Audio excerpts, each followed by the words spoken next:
Tu vois Hulk, Avatar ou Ratatouille, mais je suis sûr que tu connais pas Bulk, Adatar ou Ratanouille. Dans cette vidéo, je vais regarder les pires plagiats de films pour voir s'ils sont mieux que les originaux. Mais tout d'abord, commençons par Iron Man, l'une des meilleures trilogies de Marvel. Mais vous pensez quoi de Metal Man?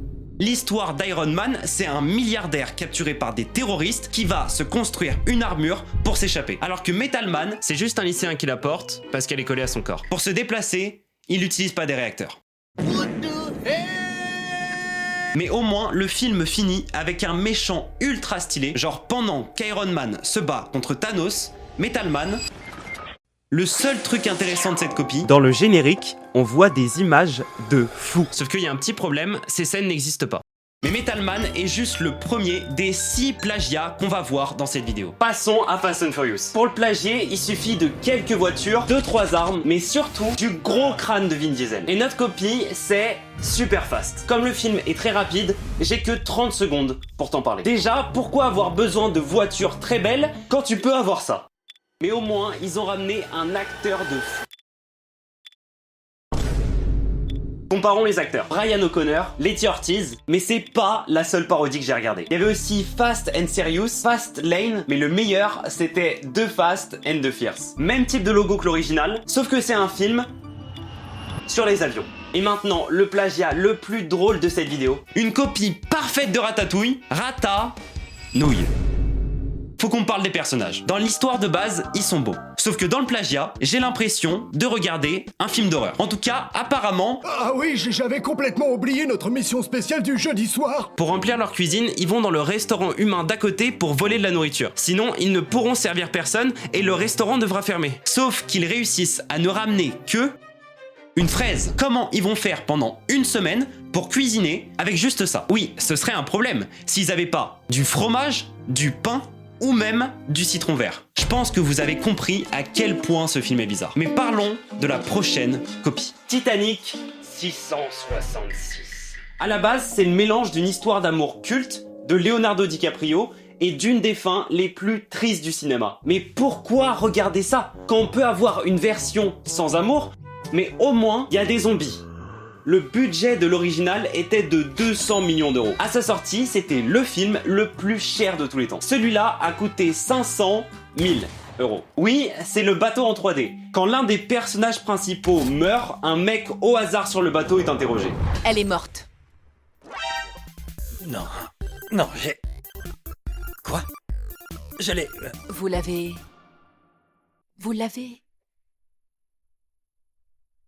Rien. Il y a beaucoup de plagiats de Titanic. Titanic, Odyssée 2012. C'est globalement l'histoire de base, sauf qu'un iceberg se casse en Antarctique, ce qui provoque un gigantesque tsunami. Du coup, le monde entier va mourir, mais c'est pas si grave comme on a des beaux plans du bateau en 3D. Titanic, la légende continue. C'est un dessin animé bizarre qui est sorti 3 ans après le film de base. Ils ont rajouté un détective bizarre, une fille embêtée par sa belle-mère et ses belles-sœurs. Oui, le film copie aussi Cendrillon. Il y a aussi une bande de souris mexicaines et un chien qui rappe. Je viens même de découvrir Titanic, mais avec des pouces. Mais toutes ces copies réunies restent moins horribles que le prochain plagiat. Anatar, c'est Avatar, mais avec des canards. Comparons les deux films sur 4 critères différents. Décor, dialogue, costume et surtout jeu d'acteur. Avatar a coûté 237 millions. Anatar, 430 000 euros. Le vrai film se passe sur Pandora, une planète vraiment belle, recouverte de jungle. De l'autre côté, Anatar se passe dans un endroit perdu en Italie, dans lequel la princesse canard va atterrir. Les dialogues, maintenant. Dans Avatar, les répliques marchent vraiment bien. Il y a même une vraie langue qui a été inventée juste pour le film. Dans Anatar, je vous avoue que c'est juste des acteurs de 35 ans qui s'amusent à faire des bruits de canard. Faudra juste faire attention aux mensonges. La Terre est ronde. Comment ça, la Terre est ronde? Les costumes, maintenant. Dans Avatar, c'est probablement le point le plus impressionnant. Tous les acteurs sont habillés avec des effets spéciaux et ça rend même pas bizarre. Anatar a réussi à bien plagier l'original. Tous les canards sont habillés avec des vraies tenues ultra détaillées Donc les costumes ont l'air 100% vrais. 2 secondes par contre, va falloir que tu m'expliques un truc. Comment ça se fait que tu montes pas des vidéos pour moi? Mais aussi, pourquoi ils ont plagié Dark Vador? Genre, pourquoi tu cliques pas sur le lien en description ou scanne le QR code juste ici pour remplir un formulaire qui va te prendre 2 secondes et qui peut littéralement changer ta vie? Ou plutôt, comment c'est possible qu'il y ait eu autant d'efforts sur les costumes? C'est peut-être la seule bonne partie du film, d'ailleurs. Ça veut dire qu'il est passé par une équipe de plein de personnes à qui on a demandé de réaliser 30 tenues de canards humains, qui ont voulu travailler avec une équipe de fous et dominer YouTube avec moi, qui ont accepté juste en remplissant un formulaire qui prend 2 secondes et qui ont réussi à faire un travail de fou. Remplis le formulaire si tu veux changer ta vie. Mais il manque encore le dernier critère. Avatar m'a fait pleurer. Ah, Natar m'a fait pleurer. Mais de rire, sans faire de blagues.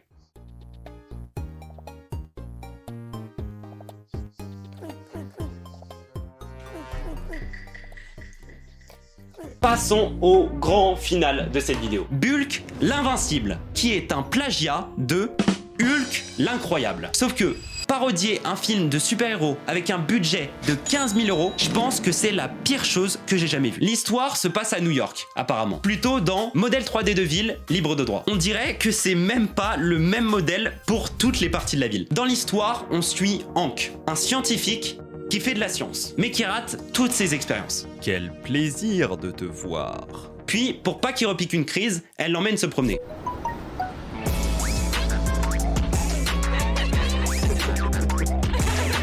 Logique, vu que c'est vraiment pas beau. Après, il y a une sorte d'histoire. Et elle a parlé d'avoir des enfants. Maintenant, il ne te reste plus qu'à avoir la validation de son père. Je déteste la poussière. Tu laisses la poussière s'installer et avant même que tu le remarques, t'as une armée de poussière dans ta maison. Jolie fleur. L'acteur fait vraiment 0 effort. Oh mon Dieu, ça a marché. Donc, il la teste sur lui-même ? Non, je me suis trompé. Ça, c'est le film à 150 millions d'euros, pas celui à 15 000. Maintenant que Hank s'est transformé en Bulk, la police veut le retrouver pour le crime du début, puis l'arrêter. En même temps, toute la situation est filmée par un hélicoptère. Non, pas celui qui coûte cher, l'autre. Et maintenant que plus personne ne le poursuit, pour que tout ça dure 40 minutes de plus, on a un méchant qui sort de nulle part. Et il vit avec une princesse. Et un singe, pourquoi pas, ok, Hank va devoir s'occuper de lui.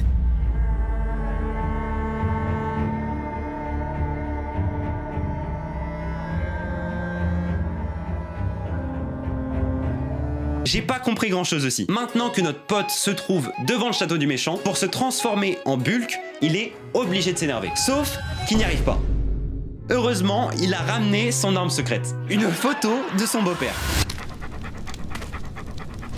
Finalement, Bulk attrape le docteur et réussit la mission. Quelqu'un l'a trahi, donc il doit s'échapper. Et c'est le meilleur moment du film. Il va devoir échapper à Robin des Bois, une vache, un jet de l'armée, des animaux sur une balançoire, des enfants en 3D sur une balançoire, un super héros, littéralement Zeus, un enfant qui joue au football, mais uniquement avec sa tête, mais surtout un kangourou, un bateau pirate, un tank, un caméléon, et finalement, une bombe atomique avec un humain dessus.